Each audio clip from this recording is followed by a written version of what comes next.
Good evening. In this first sports night of the new year, we're joined by the England cricket and rugby captains, and there's bags of top sporting action. FA Cup replays tonight. We have Charlton against Leeds. This timely kick off the line at Ellen Road earned Charlton's big night at the Valley. Liverpool's luck held out against Bolton to bring the second division club back to Anfield tonight. And Mike Sheron's goal saved the Manchester City faces at home to Reading. Could they survive their replay at Elm Park? We'll have the goals from the other ties, plus last night's matches when Tranmere's excellent victory was top of the bill. Keeper couldn't pick it up, the net's empty, and will it go in? Yes, it will. Thank you very much, John Morrissey.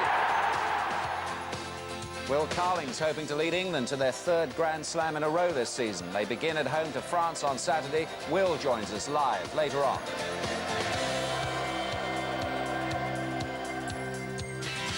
Graham Gooch tells us about the problems of leading England's cricketers in riot-torn India. Will they stay or will they go?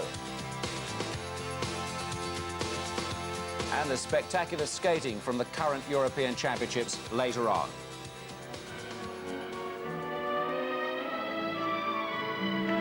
But we start with the FA Cup. Alan's here, and so is Ray Wilkins. Sorry about the injury last weekend. You're out for how long now? Well, the doctors seem to think between 6 and 8 weeks, Des.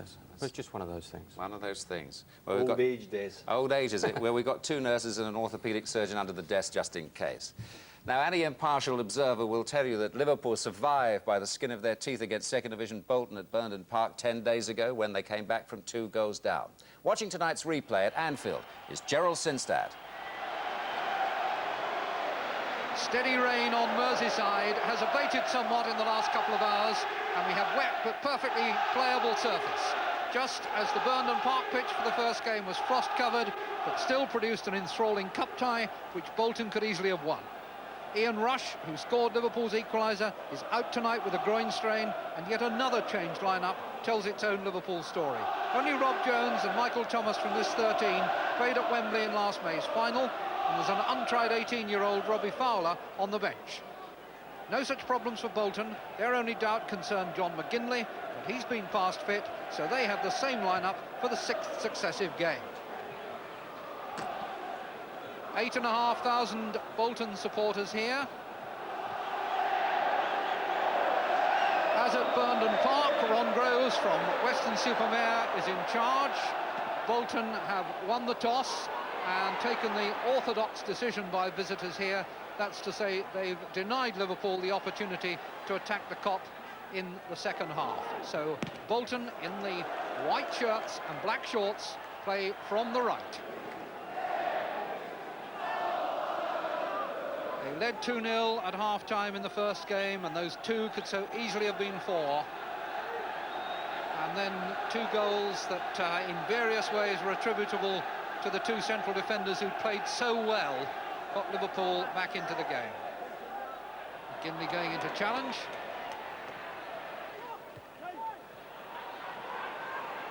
Kelly, Walker, Harrison, Kelly over to Burke. Bolton winning the midfield challenges in the early stage, and here's Lee going past Marsh and crossing well. Beautiful goal! McGinley does it again. Magnificent. Good build-up in midfield, and once Lee had gone past Marsh, the goal was always on, but what a peach of a cross it was. Delivered on the run, left foot, didn't check, huge jump, but where was the Liverpool marking? There have been question marks about the centre of that defence all season, and they'll be posed again. Beautiful cross, soaring, magnificent header, but unchallenged.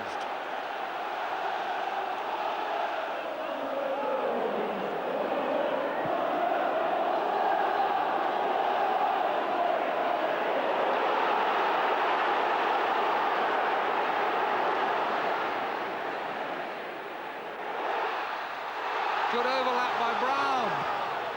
McGinley again. Was allowed to get the shot in. Defender was a yard away from him. McGinley on the edge of the 6-yard area. 2 defenders there, neither made a challenge. Jones up for the header. Up and under from Stewart. Stanley and Rosenthal together. Dangerous situation. Rosenthal, good stop by Brannigan. Rosenthal is so strong in those situations. Got himself the wrong side of Stanley. Called for a very good save. Bjornaby. It's taken them a long time to get there, a lot of passes. And none of them really hurt Bolton. And when they tried to get it in the last third, gave it away. But now, Marsh to Redknapp on his left foot. And Brannigan has saved, lost it, and saved again. Wasn't the best bit of goalkeeping, but to his credit, he recovered.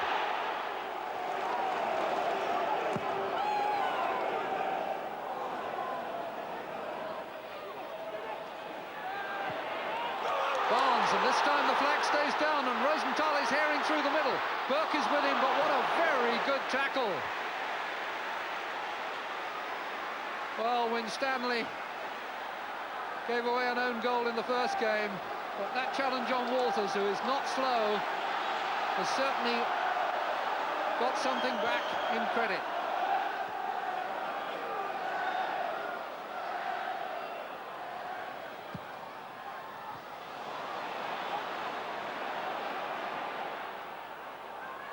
Peaknick still up from having taken the corner, stopped by Seagraves.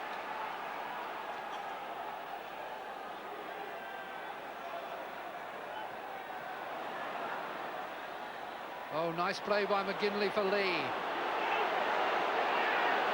Chased all the way, and now can he get past Peaknick? Peaknick was pulling him, and there was a potential disaster there for Liverpool. Hooper came for that. Bjornaby has only just come into the side. This is only his 4th game, and there was a complete misunderstanding there with Hooper. Lee first time this time. Chance for him to run now though. Plays it instead for Walker, and Walker in a lot of space. Saved by the left foot of Hooper when he was going for the inside of the far post. Walker is a little predator in the box. And he was well put away here by Lee. 2 defenders labouring back there, Marsh and Peaknick. Good save by Hooper. Walker. Peaknick, oh, giving it away. Kelly, McGinley.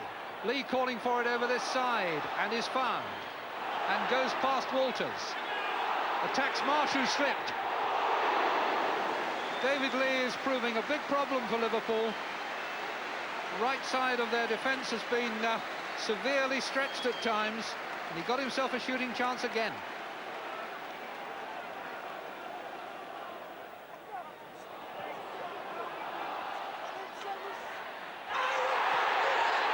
No foul given. That was Brown on Walters, and it looked a little bit like a bit of own back for a challenge by Walters on Brown, by Thomas on Brown just previously. Now here's Lee away again. Still got the shot in spite of the challenge from Redknapp.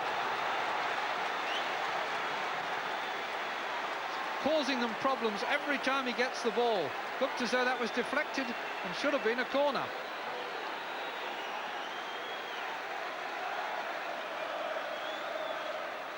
The journey along the M62 from Bolton is beginning to feel very worthwhile at the moment. Stewart. Walters. Burke, watching him, waiting, and then, well, there might just have been a case there, but Mr. Groves was well positioned, had a look, and decided that there was nothing wrong with that.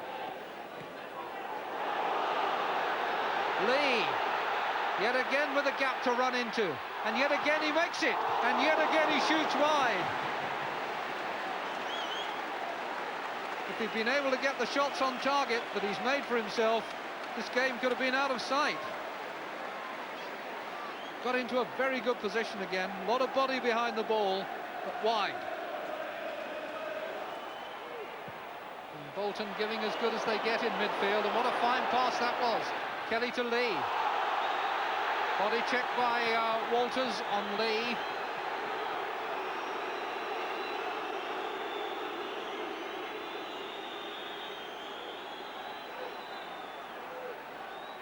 A minute over the 45 in this first half. And McGinley just touches it for Lee, giving him another chance to run, but elects to pass instead. McGinley swings it over. Brown. McGinley was poised, so too is Kelly. Liverpool get it away to Redknapp. Rosenthal was on the halfway line, wanting to make a break, and that was the last skirmish of a first half, which has been very well run by Bolton. John McGinley's magnificent header in the 4th minute has given them an advantage, which they've preserved well.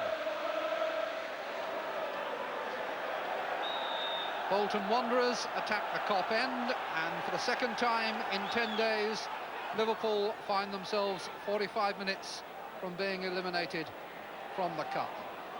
It's interesting that since the war, the holders have gone out in the 3rd round the following season, on average about 1 year in 4. Here's Seagraves for Bolton, and then Picnic for Liverpool.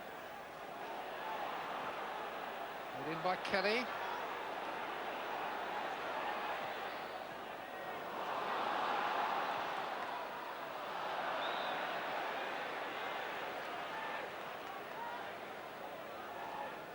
Graham Souness has been redisposing his troops during the interval. Mike Marsh has come over onto the left side, and Rob Jones has been given the duty of trying to subdue David Lee.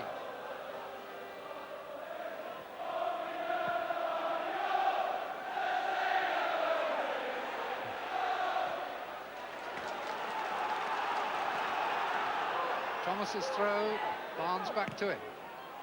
Bad ball. Green. Round too long. Not a good header by Bjornaby. Picnic couldn't afford to make a mistake there. Brannigan has come for this. When you go that far, it's essential you arrive in time. Rosenthal was being pulled. Good shot from Redknapp. Just as they did at Burnden Park, Liverpool have come out for the second half looking as though they've been given a very severe rocket. A rocket of a different sort from Jamie Redknapp just a few seconds ago, but Keith Brannigan punched out.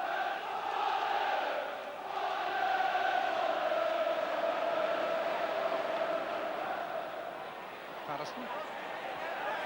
Stewart. Patterson again. Oh, spending an awful lot of time up in the air. Oh.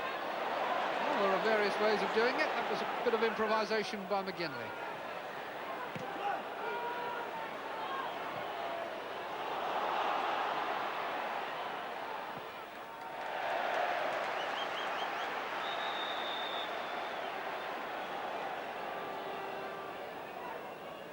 That really looks nasty.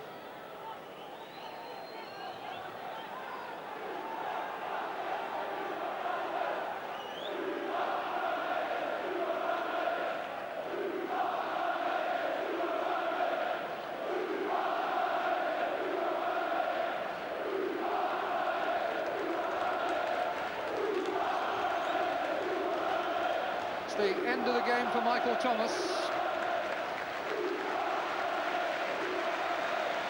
I didn't see the incident when it happened, but it clearly has left Michael Thomas in a lot of pain.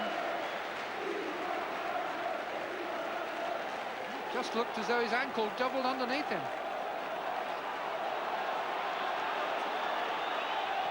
Don Hutchison has come on. Patterson. Marsh got it away, but only as far as Lee. Cross was headed out by Barnes. Now it's Walters. Barnes, the last man for Liverpool.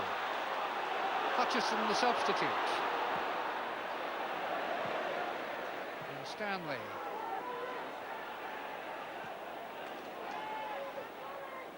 Marsh, good quick pass to Hutchison. Oh, that's a bad ball.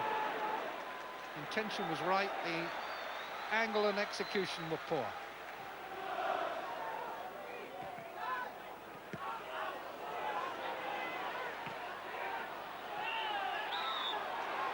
Barnes and Brown tangle, and Barnes gets the free kick.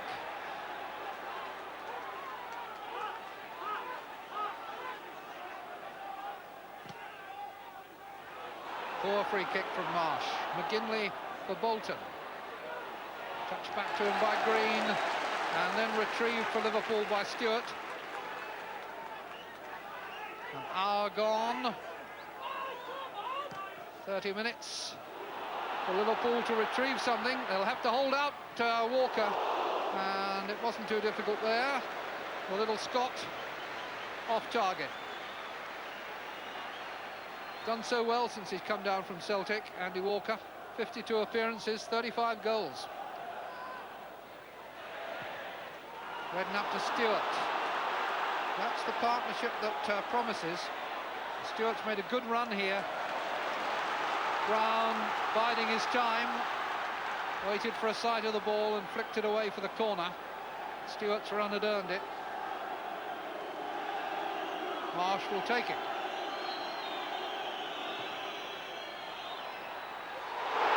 Side netting. John Barnes in the right place. Firm contact. Foot wide.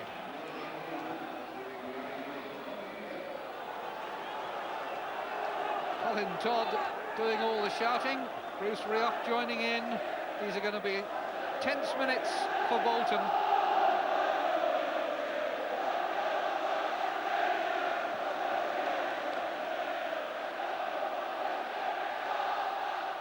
McGinley has gone away from Bjornaby. Walker is free and has scored!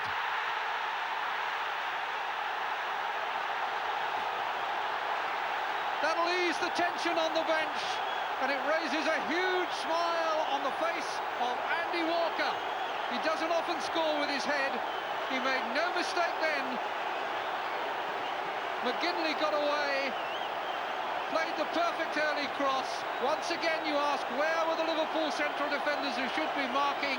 McGinley had time to look up, struck another beautiful cross. Walker a superb header, and it's 2-0. Andy Walker's 18th goal of the season. And Bolton Wanderers have now got the cup holders on the rack. Just over 11 minutes left.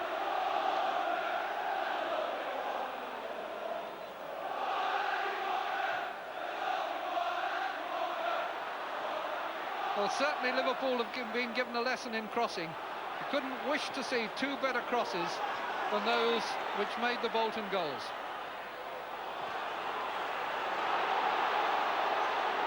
Here's Lee, now running up Peaknick, and gone past him, and was then pulled back, and the referee immediately reaches for his pocket.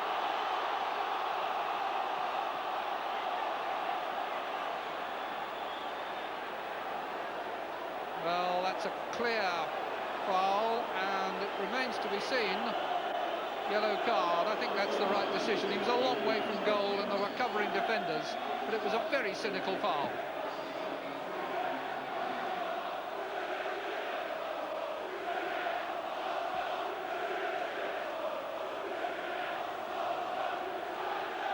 Graham Souness with a look of resignation. Resigned to his fate in this tie, that's to say.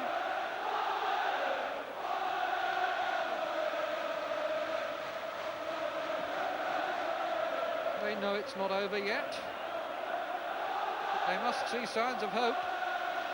And Andy Walker paying off once again. 36 goals now in 53 games in less than a year. Marsh's header.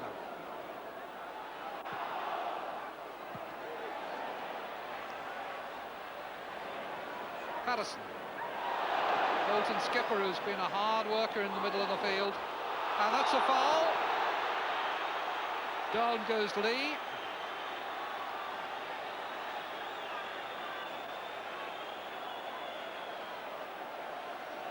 Well, that wasn't a very nice-looking foul at all. McGinley. Oh, Green too anxious.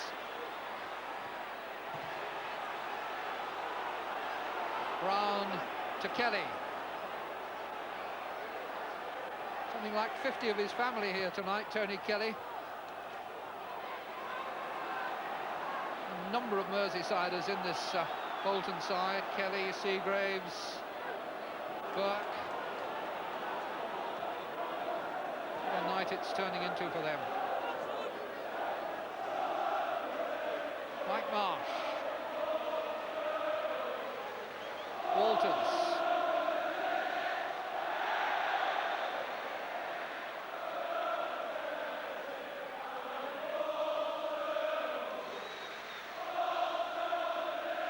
The cop silent. The Bolton fans in full voice. Stunned. Good catch by Brannigan. The Bolton fans on their feet. Seated now behind that goal, but not many of them actually want to sit down. They're scenting a famous victory here.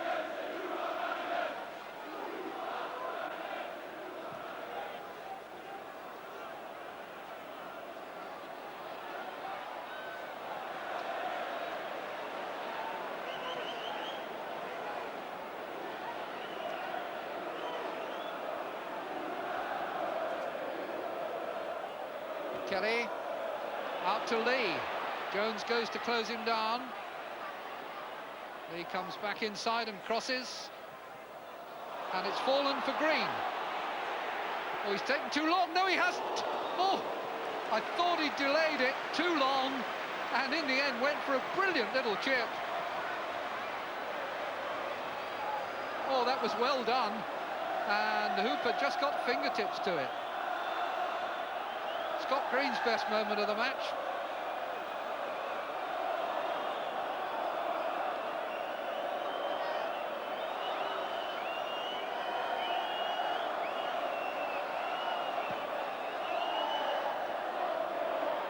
And that's a catch for Hooper. Difficult to read the disappointment in those eyes.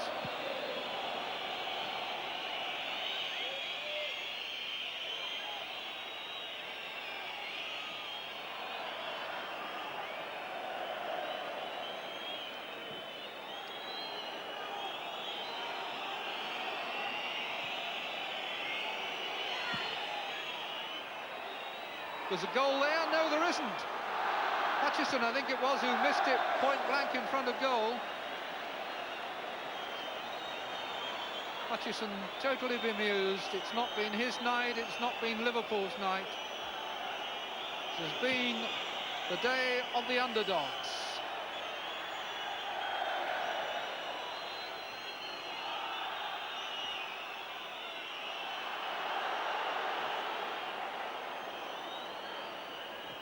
Bolton heading for their 11th clean sheet in 32 games this season, and one that they will relish above all the others.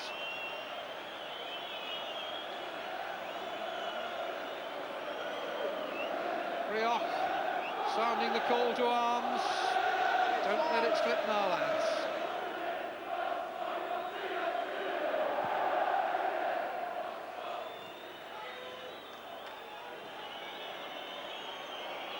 Björneby, what an introduction to English football he's had. Lee running at Jones. McGinley asking for a pass. He's found. Back to Patterson, to Kelly, to McGinley. Bolton stroking the ball around in the dying moments of the game. Brown involved in the move. Walker calling for it. Green has it. Kelly again. Now Bolton attempting to tease Liverpool, but their wait is over and they go to their fans to celebrate. A handshake for Graham Souness. Bolton have knocked out the cup holders. Two superb headed goals from John McGinley and from Andy Walker. Bolton now will be away to Wolverhampton Wanderers in round 4 as Bruce Rioch leads the applause and the mutual affection between Bolton players and Bolton supporters. They have been equally magnificent. A great night for the Wanderers at Anfield. Liverpool 0, Bolton 2. They'll be in no hurry to take to the M62. Neither will the players. David Lee, who did so much in that first half to undermine the Liverpool defence. John McGinley, who headed that superb opening goal.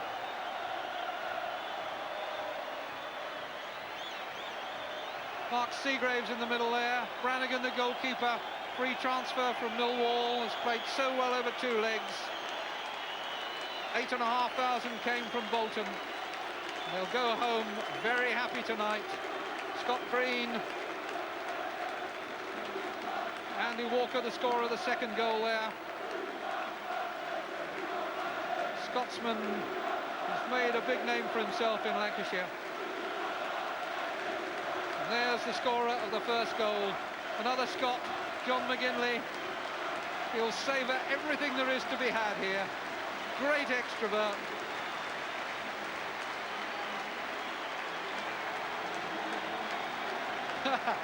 Well, where's he going? Not for a lemonade, that's for sure. Two very happy goal scorers here, but before we talk about the goals, let's have a general comment about the performance from Andy. Well, it was a big occasion for us, coming to Anfield, big crowd, fantastic surface, and I think we played some really good football. And you got the crucial blow in very early, and a super goal it was, John. Yes, I mean, it was a dream come true for myself. Scored a goal earlier on in the first game, and to come at Anfield tonight and score a goal later on again, it's just magnificent. Well, just have a look at it. You won't certainly get many better crosses than this. Well, David Lee, I mean, absolute tremendous cross. I've got away at the back post, and he's managed to put it in the corner, so great start for us. Not a bad jump. I don't know, right? Not good, I'm chuffed to bits. And then in the second half, Andy, John returned the compliment for you. Yeah, again, I think it was Liverpool trying to come out of defence. We managed to break up their attack, and when he crossed the ball, it seemed to just hang in the air for so long, but I was up like a salmon at the back post and nodded it in. Now, you don't get a lot of goals with your head, you told me. Aye, it's I just shut my eyes and try to get as much power as I can. I'm not the best in the air, but I'll have a bash. Now, is that the best night in football for both of you so far? I think for myself it is, because I mean, I've not had really many big games in my career. A bit different for Andy, but for myself, without a doubt, yes. Anything better than this at Celtic? I would have to say yes. I mean, this is a great night, but winning the league and winning the cup at Parkhead, occasionally great games against Rangers, beating them, Parkhead, Ibrox. But yeah, this is certainly up there, and we'll certainly enjoy it tonight. Of course, there's still a few games in the cup to go, perhaps. Well, I mean, the next game's against Wolves, but in the meantime, as the boss said, we've got important league games coming up, and we won't be thinking about the Wolves game until just before it. Go and enjoy yourselves tonight, and thanks very much. Congratulations to you both. Thank you. Cheers. Well, that's the players' view. Now the manager's view. I spoke to Bruce Rioch after the match. Bruce, it's 10 years since the team went to Anfield and won in the cup. Congratulations, a fabulous night for you. It was great, actually. We've had a tremendous evening. We had a good first game, actually, Des, as you're probably aware. And it was always going to be difficult for both sides here. I mean, for us, coming to Anfield, it's not an easy game. But for Liverpool as well, it's a big game for them because, you know, their league form is so-so at the moment. So to continue in the cup was a big match for them. And I said to the boys before the game that they'd be a little bit nervous tonight, knowing that this is a very big game for themselves. But we've played extremely well. We've brought 8,500 supporters along with us, and they've responded fantastic tonight. And it was a good, hard game, and 2 great goals won it. You've had a lot of good experiences in football, both as player as manager. Nothing might have matched this, I would have thought. Well, There's been one or two good occasions. I mean, I came here once with Scotland and we managed to qualify for a World Cup match. In fact, as a player, I never lost a game here. So it's a pretty good ground for me, actually. Now, what about this boy, David Lee? He's recently signed for you, hasn't he, from Southampton? He had an absolute storming first half.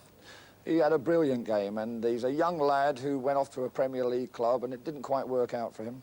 And we brought him back home, because his home is Bolton in the area, and we've just given him a specific job, and that is to enjoy his game, but to be effective and go and attack fullbacks as and when you can. And I think really, I mean, he's set the stall for us in the first minute of the game, and it was great, great. Did you really feel positive about the tie? Because, you know, usually when you're 2 up against Liverpool, then they pull back. The feeling is that you'll go there and get beaten. No, we've spoken, I mean, we haven't talked about Liverpool at all in the first game or the second game. We don't talk a great deal about the opposition. We never have done. We talk about what we're going to do and what we can achieve ourselves. And if you continue on that vein, then the players know that so long as they go out and give their best shot, there's nothing more that I will ask of them. And we concentrated on what we're good at, and that's important for us. Mm-hmm. Now, what about Wolves in the next round? How do you feel about that? I haven't thought about it, Des. In fact, you mentioned it's the first time I thought about it. I mean, we've got more important games before that. Naturally, we're delighted to have won here this evening. The reception that the team got from our fans was tremendous, but the reception that they got from the Kop was fantastic as well. And, you know, knowing that they've been beaten at home by a club from a division or 2 below them, the Liverpool supporters have responded magnificent to my team, and great credit to them. It epitomises the quality and the support here on Merseyside, because I played here for a short period, and I understand what it means up here. Nice of you to say that, Bruce. Your team's given us a lot of pleasure tonight. Thanks very much indeed. Thank you very much, Des. So the holders out. Now, you played 10 years ago when Liverpool beaten at home by Brighton, who went on to the Cup final that year, but that year you went on to win the league. There's no hope of that, surely, this time. I mean... Yeah, the season's virtually finished for them. Again tonight, the back four was suspect. We've said that constantly throughout the season, but tonight it went much deeper than that. Liverpool players have always had talent and ability, but you've got to have pride and passion, and more importantly, you've got to have hunger. And there was only one team hungry there tonight, and that was Bolton, who thoroughly deserved to win. They were magnificent from start to finish. What was your view of the way that Liverpool played the match tonight, Ray? Well, I think, first and foremost, taking nothing away from Bolton, they were very good. But the one thing I've noticed, actually watching Liverpool this evening and playing against them about a month ago, was the fact when you're in possession of the ball, that's, for instance, Queen's Park Rangers in possession of the ball, it was a lot easier to play. A lot more time on the ball, a lot more space. And especially at Anfield this evening, Bolton had a lot of time in which to play. In years gone by, Liverpool have closed you down, and you've always seemed as if you were surrounded when you played at Anfield. No time, no space, nothing. Of course, you played under Graham Souness at Rangers in Scotland. I mean, how he won't take this very lightly. I mean, this kind of defeat. Obviously, not that sort of man. But how would you imagine that he might perform for the rest of the season? I mean, would you feel that he would stay there and dig in and stick with Liverpool? Most definitely, yeah. He's a very proud man. He'll want to get it right. And I think if there's one person that can get it right, it'll be Graham. He'll make sure he gets it right, because he actually manages as he played, in a very aggressive style. Mm-hmm. And I'm sure that he'll pull it round. He's definitely not a quitter, that's for sure. He'll dig in there, but he's got a hard job on his hands. Quite a hard job, it would seem, at this point. But Bolton played magnificently, and we'll enjoy those goals again, I think. Alan, if you just have a look at this. Yeah, well, this is the first goal, and as you said, David Lee was an absolute revelation. He picks the ball up here, Mars goes tight, but sort of dives in. And what he does well here is he plays it in early. It's a terrific cross, the back post. Hooper comes, doesn't quite get there, McGinley puts it in. The marking wasn't the best in the middle either. It was a wonderful cross, Ray. I mean, we don't see crosses like that enough, really. That's right. I think Alan's hit it on the head, the early ball in. If he delays that, then Rob Jones, coming in from left-back, will actually get across and perhaps have a challenge on McGinley. But he didn't have the opportunity because the ball came in so early. He might have had some goals himself, Lee, but well, this is McGinley again. He does well here. And I actually, watching it, thought he should have taken it in. But again, he plays it in early. But again, where's the mark in the box? Walker gets up there. Wasn't even the best header, but it was an early ball in, and Bolton went 2-0 up. Yeah, and I think the thing with it, as the cross comes in, it tempts Hooper off the line. So his angle's all wrong, and there Andy Walker just nuts it in at the far post. Do you think there'll be some more changes at Liverpool? Would you expect some people to go, players to go, and new signings? I think there's got to be. I mean, I think he's got to sell to buy, which is a problem. And the other problem is, who would you buy? I mean, Ray will tell you there ain't that many good ones going about that you can buy and put in there. Mr. Lee from Bolton, not a bad player. Well, he played well tonight. He I'm played so well sure of tonight, that. yeah. You've got to do it over a season, though, at the highest level, haven't you? But I don't think there's not much money in the kitty at Liverpool, is there? That's what I'm saying. He's got to sell players to buy. I mean, there's one or two players he can sell. Whether clubs will come and take them, I don't know. But he's certainly going to have a bit of difficulty turning it round. The back four is the problem. They're leaking goals left, right and centre, and you can't afford to do that at the highest level. Interesting situation on Merseyside, isn't it, with all hopes now pinned on Tranmere for the Cup. That's right. When was the last time that actually happened, that Long Tranmere time, were wasn't left it? in the Cup? If ever. That's right. The balance of power shifting. You'll be fancying your chances in the Cup now, Queens, but you're out. I mean, what does I that mean am, for I'm Queen's out, Park but Rangers? that's irrelevant as far as we're concerned. We'll do very well. We've got a very good squad together now, and we can cope with injuries now, Des, and we'll be looking forward to playing. OK. Thanks very much. Well, now for Charlton Athletic against Leeds United. Leeds, another club whose season would be in jeopardy if they went out of the Cup. The crowd at the Valley absolutely buzzing for the first Cup tie to be played there for 8 years. And there to witness it, John Motson. 75,000 people once watched an FA Cup tie at the Valley. Tonight the capacity is 8,337, but that won't detract from Charlton's satisfaction in entertaining the league champions in their first FA Cup tie here for 8 years. And Charlton have two players with real FA Cup pedigree. Defender Steve Gatting played in the 1983 final for Brighton and in a semi-final for Arsenal back in 1979. While Alan Pardew scored the winner for Crystal Palace in the semi-final against Liverpool 3 years ago, and he's Charlton's top scorer this season. Yet Gatting and Pardew play partly because of injuries to Scott Minto and John Bumstead. Number 10, Gary Nelson, scored Charlton's goal in the first match at Leeds. Leeds themselves are without David Batty, suspended, and they bring Chris White back in defence at the expense of Chris Fairclough. But the big surprise there is in goal, where John Lukic is dropped and 37-year-old Mervyn Day gets only his second game of the season. He's had a 20-year career, and by coincidence, Day played at the Valley 13 years ago yesterday for Orient in the old second division. Tonight's referee is Gerald Ashby from Worcester. Charlton in red shirts and white shorts. How good it is to see them back at the Valley, and one of the most striking things about this rebuilt ground is the floodlighting. Well up to European standard and better than many grounds in the Premier League. Leeds wearing all yellow, and as Gary Nelson knows, this tie must be settled tonight, whether it takes extra time or penalties. Winners away to Arsenal. Here comes Wallace for Leeds, number 4. Webster gets the tackle in for Charlton. That's Garland helping it on. This is Colin Walsh. Oh, he's lobbed Day, or chipped him, I should say. A typical effort by the former Nottingham Forest player, Colin Walsh. Left-footed, and he knew where Day was, did Walsh. And that was improvisation in the first minute. He's, what, 25 yards out? And you can see what he was trying to do, and well, it went over, but it could so easily have dropped in. Thoroughly confident start here by Charlton.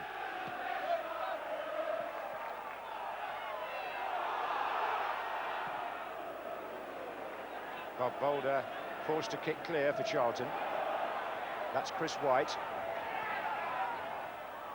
Now Gordon Strachan. Oh, and there's onside. The flag stayed down. It's Wallace. Chapman's there as well. This is Chapman. And Wallace goes in, and a despairing challenge, but a good one too, by number 4, Pardew. Saves Charlton. And they were caught out there, the Charlton defenders. Leeds sprang the offside trap. Strachan's quick thinking. He's going to take the... Wallace it was who went through. Strachan takes the corner.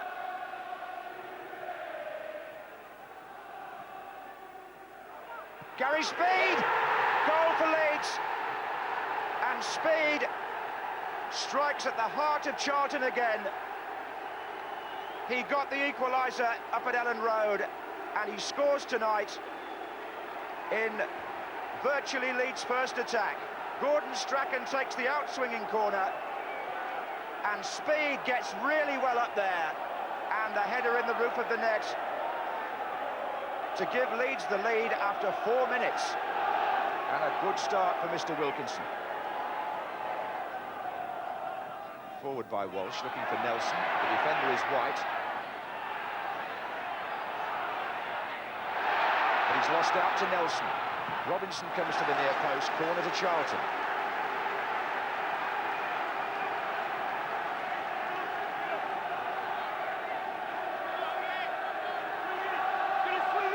Garland will take it. Leeburn on the 6-yard line, Webster behind him. Day comes to punch. Strachan to clear. Pitcher. Walsh.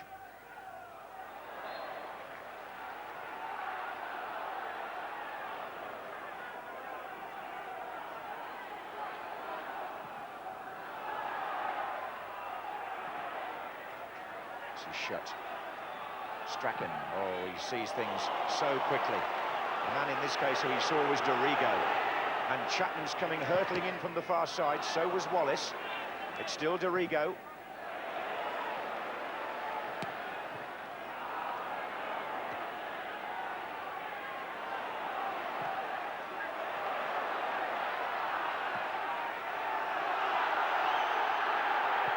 Leeburn goes in on Day, here's Nelson. The goal was empty for a moment, Day's there now. Nelson has twice almost capitalised on Mervyn Day clearances forced by the back pass rule. Here's Palmer. Or the deliberate pass to the goalkeeper rule, should I say. Doesn't have to be backwards. Here's Strachan. Sterland up on the outside. Beautifully found by Strachan. Lovely football by Leeds. Chapman and Shut in the middle.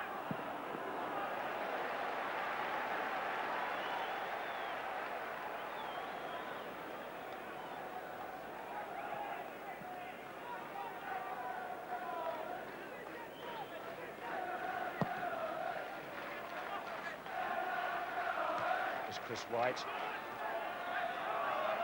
And when you think that Strachan is supposed to be doubtful for this match, you realise what a durable little character he is. He's been as involved in this first half as anybody. Just went down there under a challenge. In fact, 2 Leeds players did, but players gone on. And this is Leeburn for Charlton with Nelson to his left. Now, can they make this tell? Pardew's in the middle, so is Robinson. It drops behind Leeburn. This is Robinson. In it goes from Balmer. Leeburn's there. Couldn't direct the header.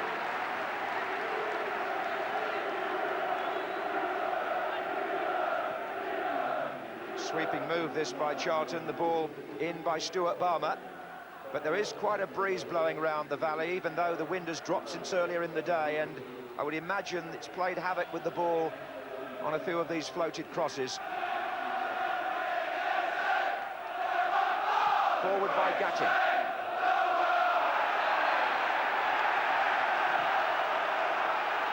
Leeds unhappy about that decision, but it's going to put Charlton in a threatening position.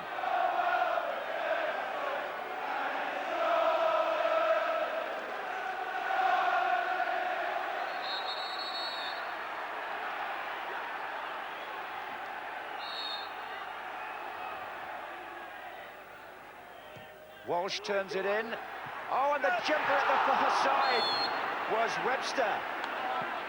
And the captain just directed his header back across the goal and not quite in the corner. Simon Webster, who came here from Sheffield United, had a few clubs earlier in his career. Good header. It beat the keeper and dropped just wide. Leeds will debate the free kick award perhaps, but that's all history now. It was just the wrong side of the post for Charlton.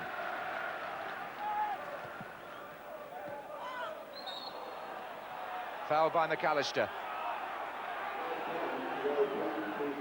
In the centre there, one of the Charlton greats. Derek Upton in the middle, the former centre-half, now a director. He, as much as anybody, has helped to bring them back to the valley. That's aimed again towards Lee Byrne in the centre, but Leeds have coped with that threat up to now. That's a good ball out by Chris White, and Charlton may have something to cope with here. This is Wallace, and Leeds are streaming out in support. Shut to his left, two waiting in the middle. Oh, off the defender and in! It's caught a Charlton player, it may have been Garland. Peter Garland, I think, deflected that from Carl Shutt, and Leeds have gone 2-0 up. He's shaking his head. It looked an unlucky deflection. And Leeds here have gone 2-0. The ball rolled outside by Wallace, fired in, and yes, that's Garland. And you could say that was an own goal, because it was certainly the deflection that took it past Bob Boulder. Pitcher. Gatting. Garland. Leaves it for Walsh. Balmer. Oh, not a very good clearance by Chris White. It's going to come out to Darren Pitcher. This is Walsh. Oh, Lee Byrne in space. Garland! Oh, good save. Oh, and somehow he scrambled it against the Charlton player and out for a goal kick. Well, Peter Garland had the opportunity there to rectify the unfortunate deflection at the other end, because Leeds, for once, was slack. The ball is played towards Carl Lee Byrne. He backs off and finds himself some room. And look at the space here that White gives Garland. Fine save by Mervyn Day, and Garland put the rebound wide. Well, he's not having the best of nights, poor lad. But it was a good position he found in there. And Mervyn Day justifying his selection.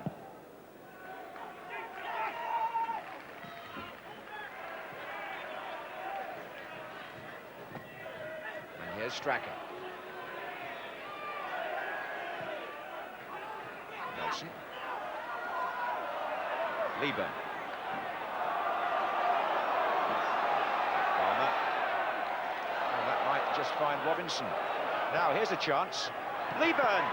And Mervyn Day down smartly. And it was a good opportunity for Carl Lee Byrne. I'm not sure quite how much power he got on the header, but John Robinson would be pleased enough with the cross. Swung in from the right touchline.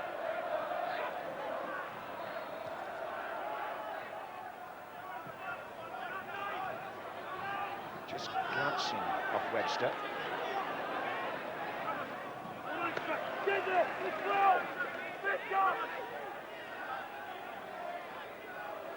Nelson. Throw in. Taken by Walsh. Helped on, but Lee Byrne couldn't reach that. It might come to Garland. Another good save by Mervyn Day. This is Grunt. Well, the 37-year-old goalkeeper, who's only played about 4 times in the last 3 seasons, Mervyn Day, has made 2 highly creditable saves and shown himself to be still very sharp. Good reflexes again there. Nelson. Lee Byrne in! That was a good effort. This time the volley rather closer for Lee Byrne. And Charlton have had a right old go at Leeds, even since the second goal, when Leeds, I think, have just run out of a bit of steam. Charlton have made 3 or 4 good openings, and had they taken just one of them, they'd be right back in this game. Acrobatics there from Lee Byrne.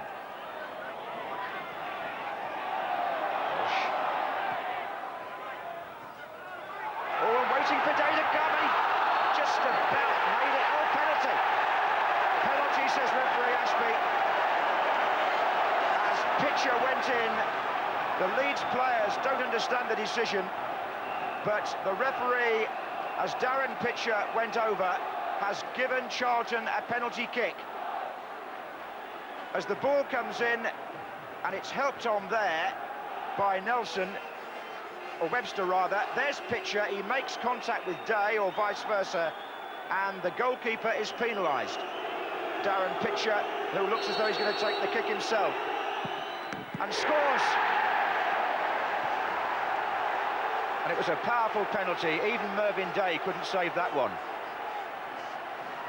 Howard Wilkinson has got some nervous moments to endure yet here. This is shut. McAllister. Wallace. Chapman. Foul. It was Gatting, I think, who fouled him. Free kick to Leeds. We're actually in the last minute of the 90 now, here at the Valley. Leeds are leading by 2-1. Strachan talking to McAllister. All part of the ploy, no doubt. Dorigo's there too. It's been turned aside. McAllister! Oh, that settles it. Leeds are in the 4th round now. Gary McAllister thumps in number 3. And the champions are going to relish the prospect of a rare away win. Gordon Strachan touches the ball away from Dorigo, that's the dummy, and McAllister fires it past the wall, and I think it'll go between Gatting and the player on the end of the wall. It was a fairly thin Charlton line, that I've got to say.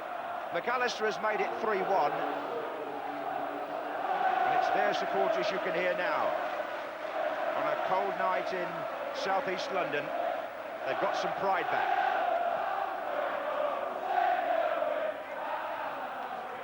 Here's Garland. Number 9. He's kept going well as Peter Garland, but so have Charlton, although it's to no avail because Leeds United, to the applause of their 1,900 fans, go through to the 4th round to play Arsenal. Howard Wilkinson's team's first away win since last April, provided by goals from Speed, an own goal by Garland and a free kick by McAllister. And Charlton's reply, a penalty by Darren Pitcher. Charlton 1, Leeds United 3. Well, disappointing for Charlton on their big night at the Valley, but a good Leeds win, that. Yeah, that was the one you might have thought had been a little upset. But what you've got to do when you're going away from home in a cup tie like that for Leeds is weather the storm the first 20 minutes. Not only did they do that, but they got the bonus of Speed's early goal. From then on, they were very professional, and I thought the result was never in danger. Very First away win in 9 months. Extraordinary for the league champions, isn't it? Well, That's that. They're having a hard time in the league, aren't they? But I mean, when I heard that, I couldn't believe it. The first, away win in 9 months tells its own story, really. You've played, of course, against Leeds this season. What have you made of them? What's different about them this term from last? Well, I think obviously when you win the championship, everybody's after you anyway, Des, and that's what's happened obviously to Leeds, but they keep leaking silly goals as well, and that's been the story of their season. They scored goals at good times tonight. Even when Charlton got back in the game at 2-1, 3 minutes to go, you thought we was on for a bit of an onslaught. They went straight up the other end and scored to make it 3-1, so it was pretty comfortable win. He's a good header of the ball, that Speed. He is excellent. He's very dangerous. He comes in on that back post a hell of a lot. Everybody picks up Chapman, thinking he's going to be the problem.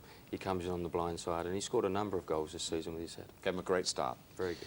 Well, Ray here will be particularly interested in this next replay because the winners of Reading against Manchester City are away to his club Queen's Park Rangers in the 4th round. At Elm Park tonight, Clive Tilsley.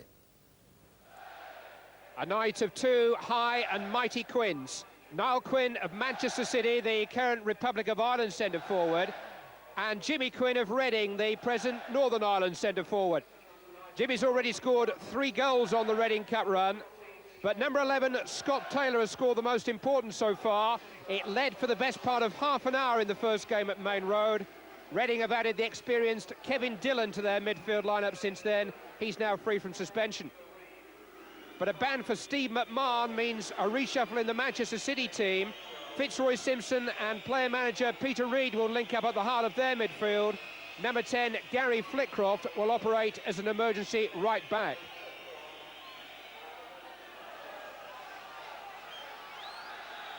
It's a lovely night for a giant killing. A wildly windy day in the Thames Valley, rain by the buckets. And it won't need a big push for someone to take a tumble tonight. Manchester City in the white shirts will have to hang on tight. Although conditions both underfoot and overhead are much better than they might have expected earlier in the day. Rick Holden winning the first corner.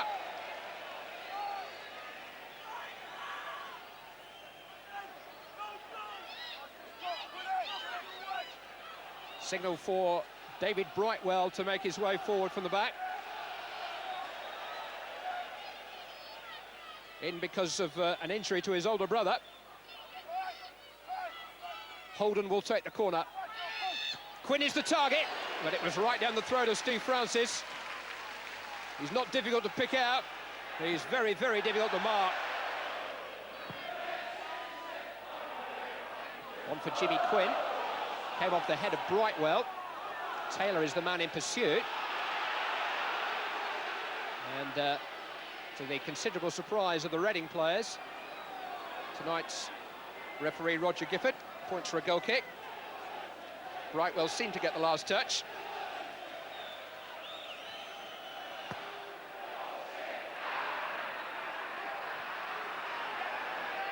Sheeran played inside the full-back for the pace of David White, and Manchester City have got three inside the box. Sheeran's there, and Manchester City are in front. And the man who got their crucial equaliser in the first game has put them in front in the second. It's his fourth goal in his last three matches, Mike Sheeran, and he really does have an eye for the target. Crowded penalty area, but Sheeran made it his.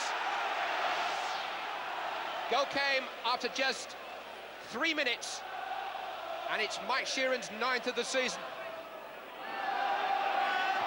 Reed's header.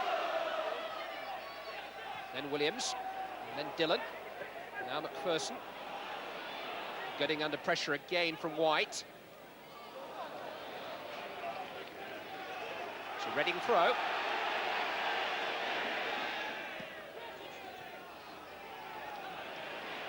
Gooding. Lambert. Sharply played into the path of Taylor. Lambert's got on for the return. Great chance for the teenager. Saved by the legs of Tony Curtin. This is Holzman. Flicked on towards Lambert again. Might still come for Williams. Flickcroft in the way for Manchester City. They're not quite out of the woods, but they had a great escape then. And James Lambert, a teenage winger whose potential has attracted the notice of Monaco, no less, had a great chance to further his reputation there, but it was Tony Curtin who did that.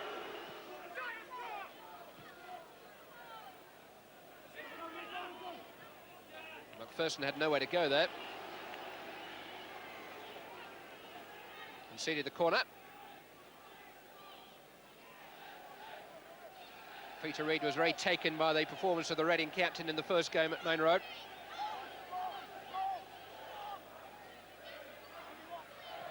Holden with the corner. Deep towards Brightwell that time. Might sit up for Flickcroft. Reid. Holden.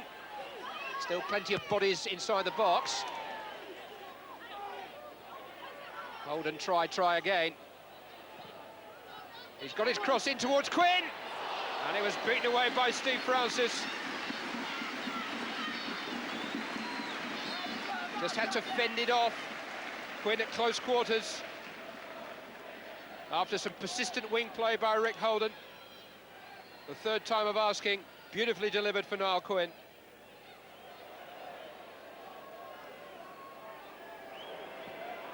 Quinn into the path of Reid this time. Over the head of McPherson for Sheeran. And he's got support. And Scott Taylor, mindful of that, concedes the corner.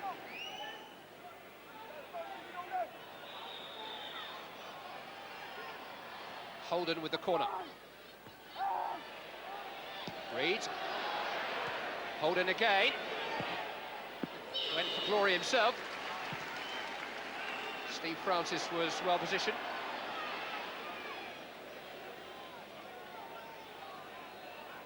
Adrian Williams has slotted in alongside Keith McPherson at the heart of the Reading defence.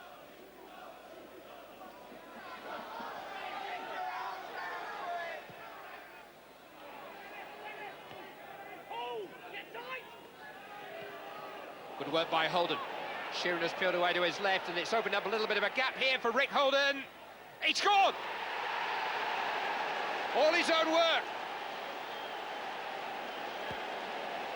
32 minutes gone. Steve Francis beaten for a second time. And a solo goal from a very individual player, Rick Holden. They made good runs either side of him, and the waves parted, and Holden went through the middle, kept his head, and an element of surprise about the shot.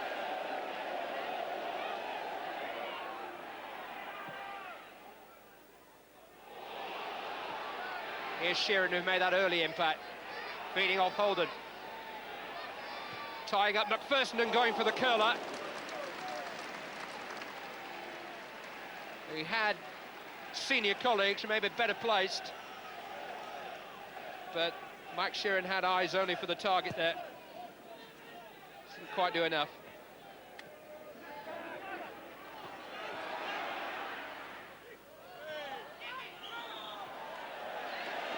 White penalised. Gooding winning the free kick.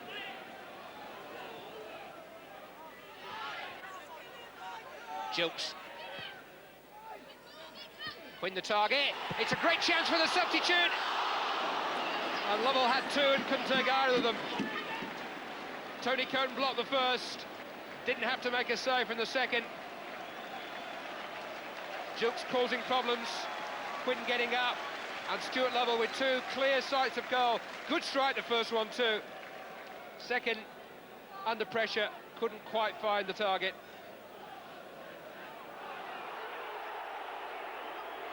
Here comes City on the break with Sheeran finding David White. Good covering by Mark Holzman. Gooding brings it away. Lovell. Flickcroft. Only for Dillon. This is Taylor. Tackled by Holden, and Manchester City having to do a lot of tackling up at the moment. And here's Phelan trying to relieve the pressure on them. Took a deflection! Oh!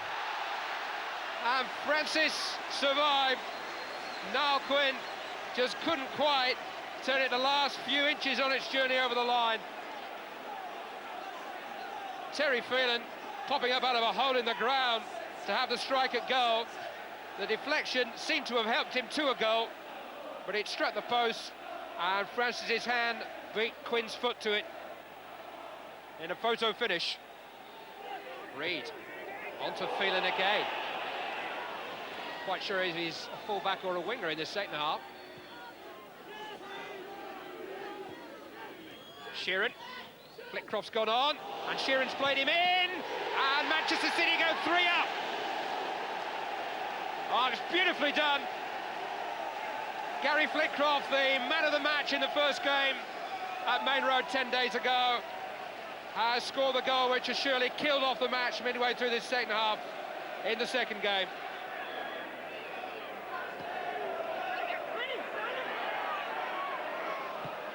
Gooding through to Lovell. Phelan couldn't stop him. Taylor! 60 seconds which just start the game. Because when the Manchester City defence has been opened up, Reading have failed to cash in, and Scott Taylor, who struck that majestic blow in Reading's cause at Main Road, with a chance 10 times as easy, was unable just to slot it inside the post.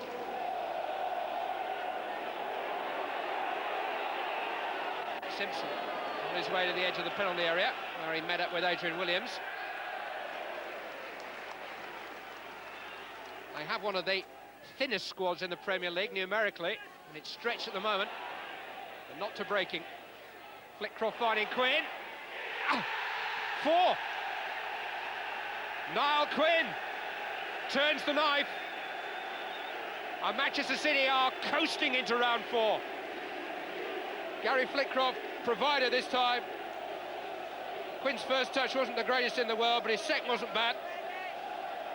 Beautifully placed.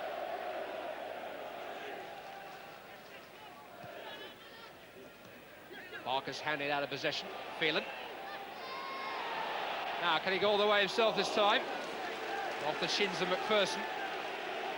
His eagerness to join in really has been admirable tonight.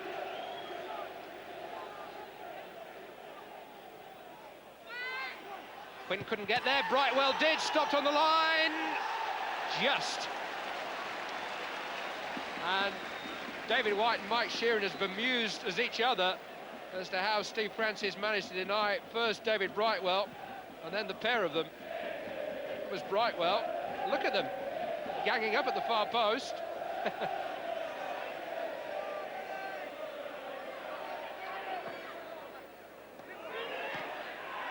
Michael Jilks.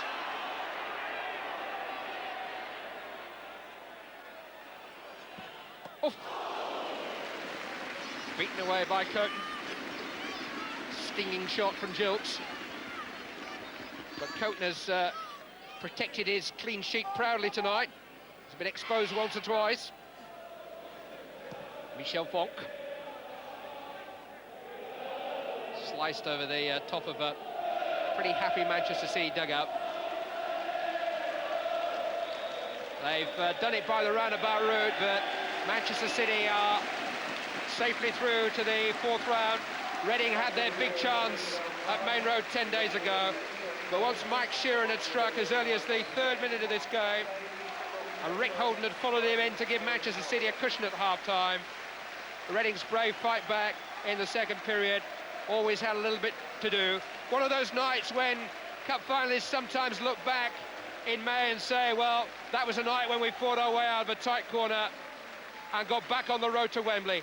Next stop for Manchester City is Queen's Park Rangers. They won by 4-0 tonight. Well, Reading did well in the first match, but they were never in it tonight, were they, really? No, I thought out of everybody tonight, that was the most professional performance. I thought Manchester City played very well. That was potentially a very difficult game for them, but they mastered the early storm, and they did very well. But they've got us next. Yes, well, now that City, Alan's Mike team, tipped. he's tipped Manchester City, which is normally well, kiss of death, usually tipping teams, but on Well, I they think go. they'd have a better chance if Ray actually played in the game. It could be right. But if Ray had have played, it'd been the golden oldies, wouldn't it? Reid, McMahon and Wilkins. Yeah. Terrific battle in the middle of the Not park. been all that kind so Very far, has it? unfair, very unfair. But it should be a good game. That's the important I thing. think it'd be a cracker. It'll be a Especially at terrific cup Loftus tie, Road. won't it? Oh, it'd be packed out, and it'd be a fair old game. Is there a sort of cup feeling at the club this year? Do you have a sort of We've got positive feeling about it? we've got a good feeling about everything, Des. We've been going very well, been playing some nice football, especially at home, so we've no reason to fear anybody. Yeah. Well, if you don't do it, who do you... I mean, he's gone for Manchester City. I've gone for Blackburn for what it's worth. Well, I've gone for us. Well, that's fair enough, and why not? I think we've got every chance. Why not? You Well, were thanks our second tip, by the way. Queen's Park Rangers, is that right? That's very nice too, gents. Yeah, I think so. Thanks, Alan. We'll see you Saturday, of course, for Match of the Day. And Ray, good luck with the old injury. Thanks and very much. I hope you're back in action soon. Thank you. Yeah. They're my tip to be a top 3 side, aren't they, this year, which you keep thinking they might not be, but we won't go into that now. Let's have the other results from the Cup tonight. They are these. Cambridge 1, Sheffield Wednesday 2, Leicester 2, Barnsley 2, Luton against Bristol City was postponed, Middlesbrough 2, Chelsea 1, Norwich 1, Coventry 0, and Southend 1, Millwall 0, and the replays, well, Bristol Rovers against Villa was postponed, and Huddersfield Town 2, Gillingham 1. And the revised draw after tonight's games, well, it's Nottingham Forest against Middlesbrough now, Sheffield Wednesday against Sunderland, Rangers, have you heard, play Manchester City, Norwich against Tottenham, Arsenal Leeds, Huddersfield and Southend both won tonight. They play each other, and Wolves now take on Bolton. They're the changes in the draw. And we'll have brief highlights of tonight's other ties later in the programme. But right now we can bring you the goals from last night's ties, beginning with Tranmere's big win against Premier League Oldham. McNabb is 10 and 7 is Morrissey. McNabb to Morrissey. Checks back onto the right foot. Tranmere take the lead. Morrissey's cross met by Vickers in off the bar.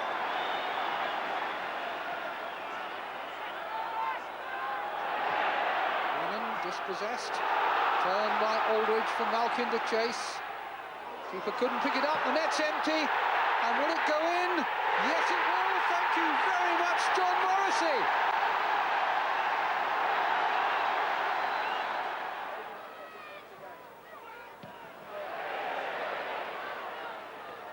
Oh, that's beautifully done.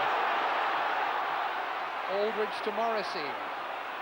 And Morrissey attacking Barlow and losing him. Has opened it up and scored a brilliant goal. It's now Tranmere 3, Oldham 0, and it's the First Division side who will be in round 4. My teams have always played football, and you get players in to play football. I mean, if you don't want to play football, get fellas who are going to hump it. But we have a good youth policy here, and we teach the boys how to get the ball down and play, and that's the way we like to play, and that's the way I think the game should be played. I would come and see Tranmere Rovers play simply because they play the style of football which will give you a little bit of excitement. 2 goals from Adrian Heath had put Second Division Burnley 2 up until late in the game at Sheffield United, and it was Heath again who scored after 16 minutes at Turf Moor last night. But no one could eclipse the performance of Sheffield United's Brian Deane. He headed a first-half hat-trick, his first goals for the club since the end of October. The first came only minutes after Heath's goal, Hodges' cross and Deane with the header. Well, it quickly became obvious that Deane's aerial supremacy was going to be a major problem for Burnley.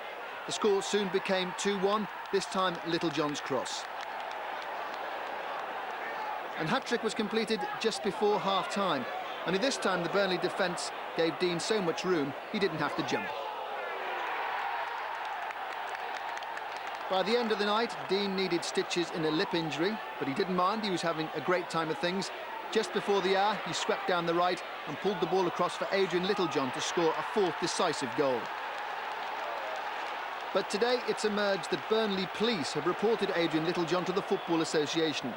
They're of the opinion that after being booed all night following his sending off with Adrian Heath in the first game, he celebrated his goal in a provocative manner, and that led to a surge in the crowd that resulted in several fans being injured. During the rest of the game, Burnley wasted several good positions, but they did make it 4-2, the ball ending up at the far post and Mark Mornington scoring, although it's the Premier League side safely through to play giant killers Hartlepool in round 4. Everton manager Howard Kendall said today he felt the pain of the club's exit from the FA Cup as acutely as the staunchest supporter of the club. John Fashanu laid the foundation for a Wimbledon dressing room party when he scored after 35 minutes.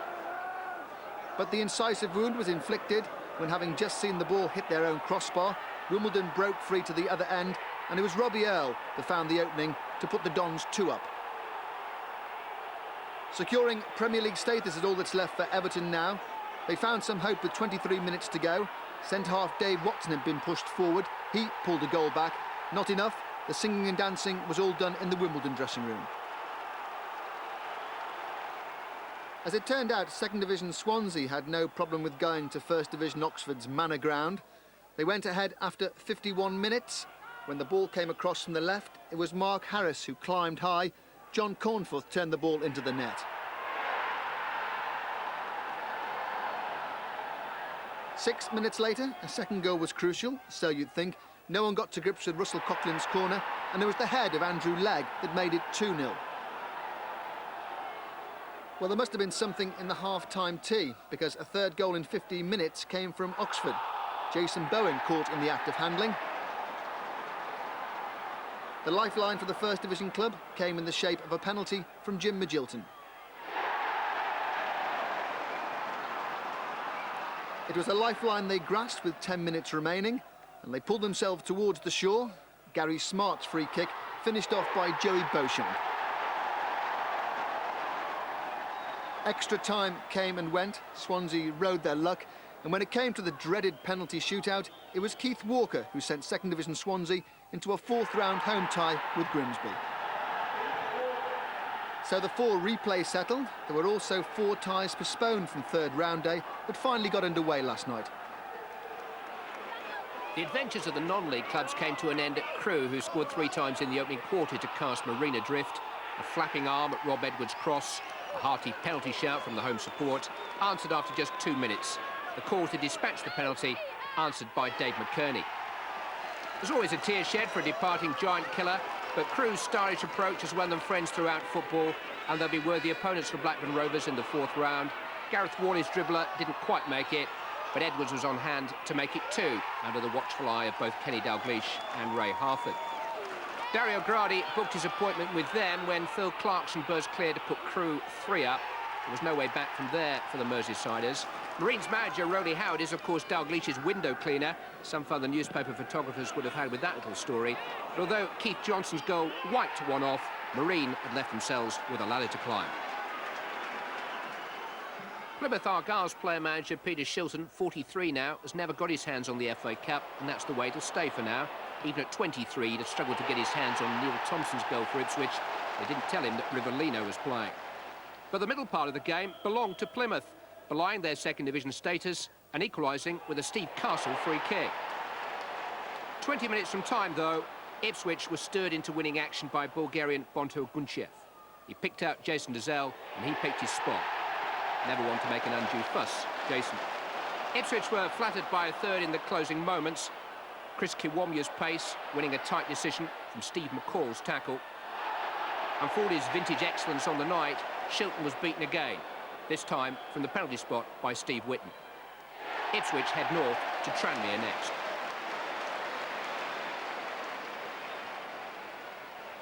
Northampton Town and Rotherham United were squabbling over a visit from one of the big boys. Let's face it, they don't come much bigger than Newcastle United at the moment.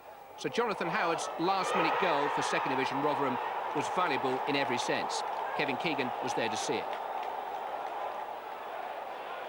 Few outside of Wearside would have bet on Sunderland making it to Wembley this time last year. But their recent improvement was confirmed by a 2-0 win away to troubled Notts County.